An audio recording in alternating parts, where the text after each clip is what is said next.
1998. Hedge fund you've never heard of is about to bring down the global financial system. Not because of reckless traders or fraud, but because of Nobel Prize winners.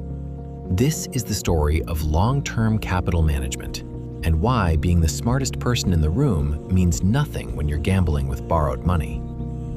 Long-term capital management launched in 1994 with the most intimidating roster in finance history.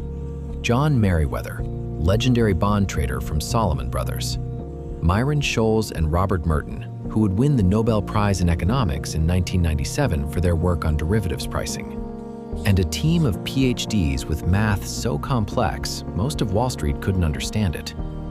Their pitch was simple. "We found market inefficiencies. We can exploit tiny price differences with mathematical certainty. It's essentially risk-free." Investors threw money at them. They started with $1.3 billion, and at first, it worked beautifully. 1995, 43% return. 1996, 41% return.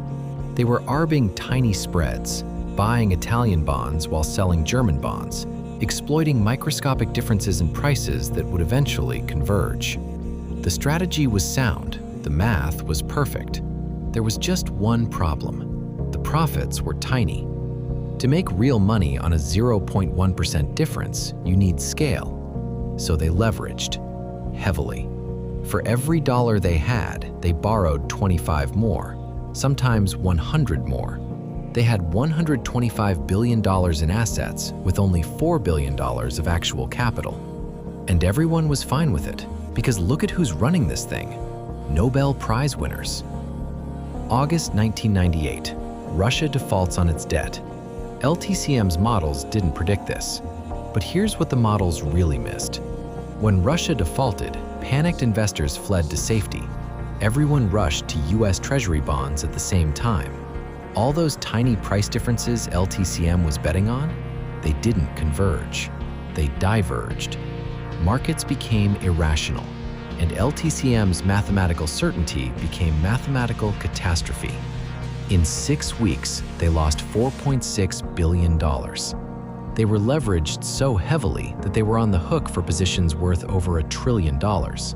If LTCM collapsed, they'd have to dump everything at once, which would create a cascade that could take down every major bank on Wall Street.